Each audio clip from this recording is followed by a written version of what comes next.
Hello everyone and welcome back to this module. So let's start this module with something fun. So here's a joke that only a programmer can understand. Now you may find yourself in this similar situation, and if not now, you will certainly find so, because whenever a programmer writes code, he lands up into a loads of errors, and if he tries to resolve any one, then more errors are created. So basically life of a programmer is to solve those errors continuously. So let's start with this module. Now we know that Java is a strongly typed language.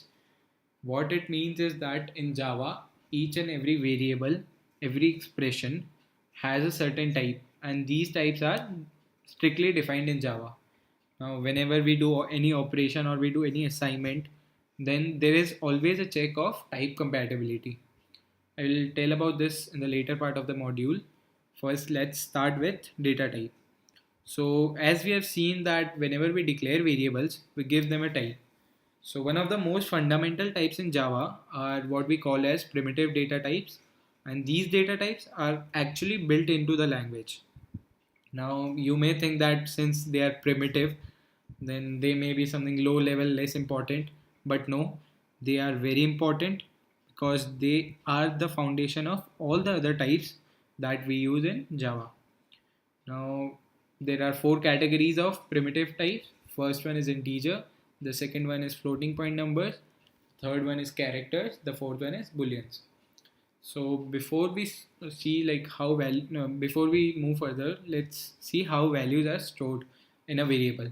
So suppose if I declare a variable and I assign it value of 125, then first 125 is converted to a binary form and then it is stored into a variable. So the binary form of 125 is 111101. So each digit in the binary form represents a bit.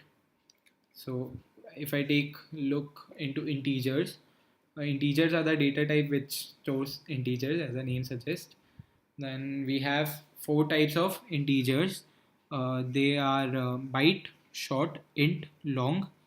Now they are different. They are different in only terms of size of storage that they take up, and based on this storage, the minimum and the maximum values are decided. That is, the range is decided.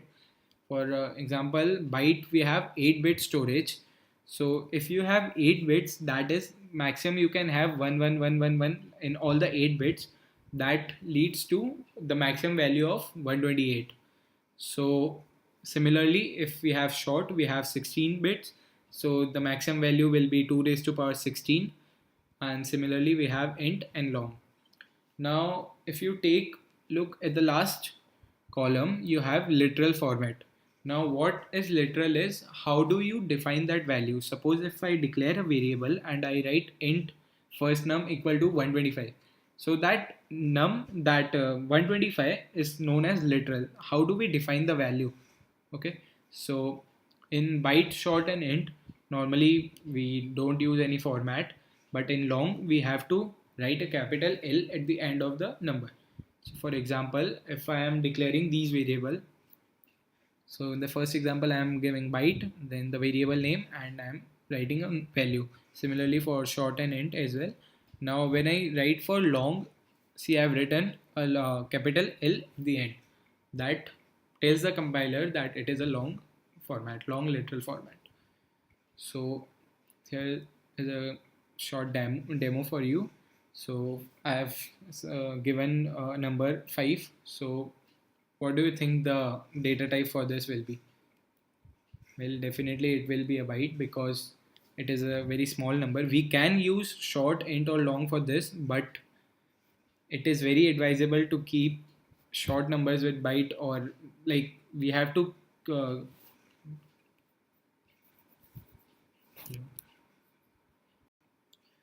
so whenever we assign a value to a variable, we have to keep in mind that uh, there is always a memory that is being taken place.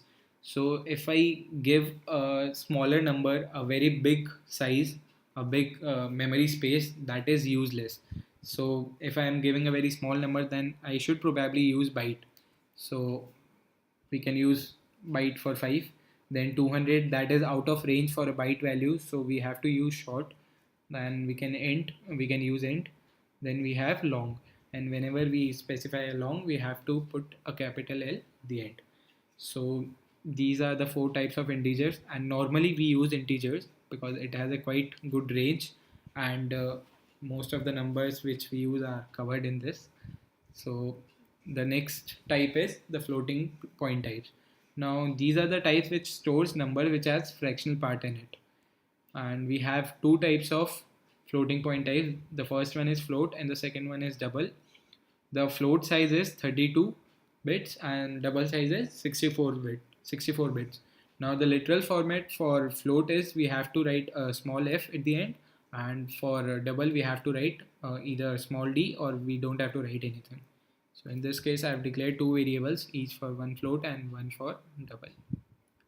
Now the next, okay, for before that I've given a demo. For example, now these 2 numbers contain fractional part, though, so the first one will be the float type and the second one will be the double type. So the next primitive types are is characters. Now it stores a single character.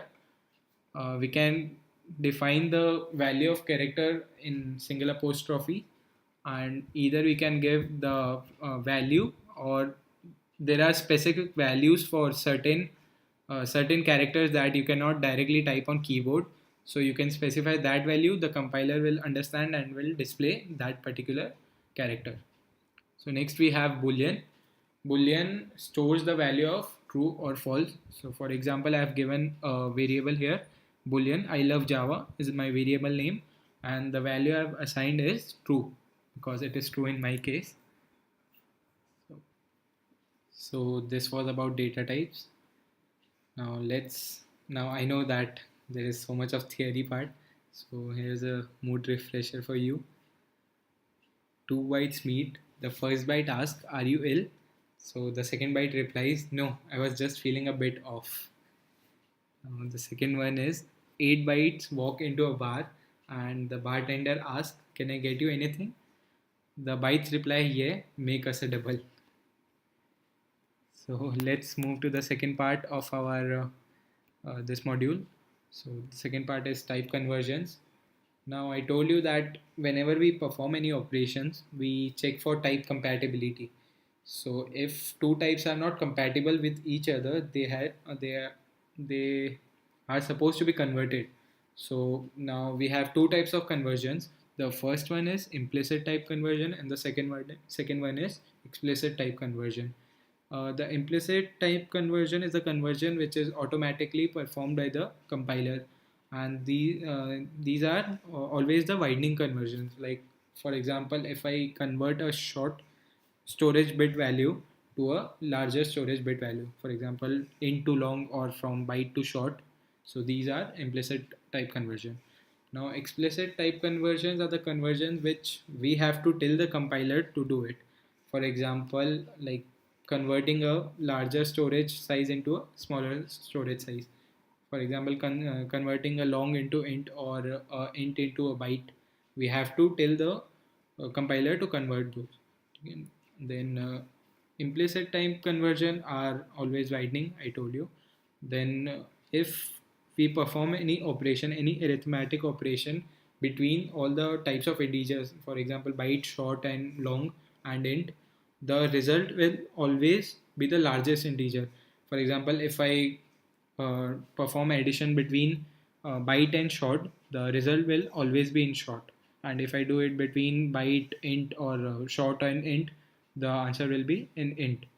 Similarly, for the floating point sizes, if I use float and double, the answer will always be in double format. And if I perform addition or any other operation between an integer and a floating point, the answer is always the floating point. So, and the second type is explicit conversion, and this is used to perform narrowing conversion. Widening is generally automatically done by the compiler. So explicit is normally used for narrowing conversion. If we convert a floating point type into an integer type, then what the compiler do is it drops down the value which is fractional in nature. So if I convert 4.3, suppose 4.3 into an integer, the compiler will just give us the value 4 and it will drop down the value zero point 0.3. Okay, so these are the conversion. Now let's move into the code. So if I move into code, I have already declared these variables of different data types. So let's give a print command first.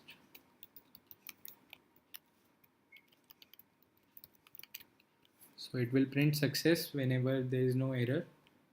Now let's start. Suppose if I declare a result variable that is short in nature and I assign a byte value to it.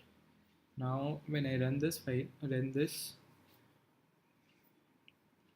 it's running, it is showing me successful because we are trying to convert the byte value into a short value. So that is a widening conversion. So that is always performed by the compiler. Now if I change this byte into long, then and I run this, you will see that this conversion from long to short is not possible, that is incompatible. So if I want to convert this into short, I will use cast operator, that is I'll just write short. Now what it does is it converts this long value into a short value. Since we have declared result one as short, so we have to make this short. So what we'll do is we'll write short inside parenthesis and then we'll perform the operation.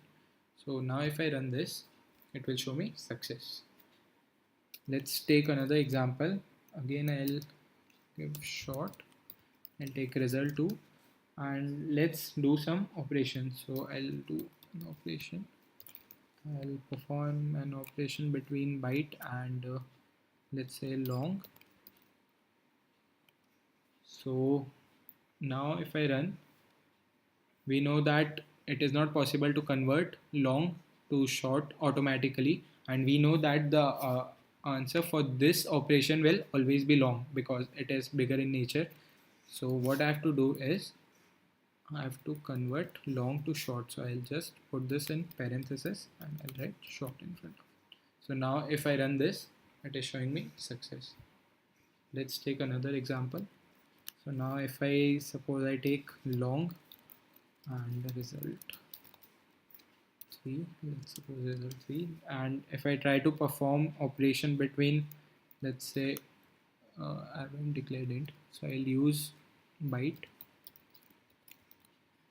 then I'll add it with float,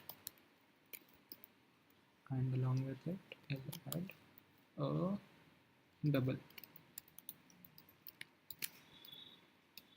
So now we know that after this operation is performed this much, the result will always be in form of double. So we have to convert a double form into a long.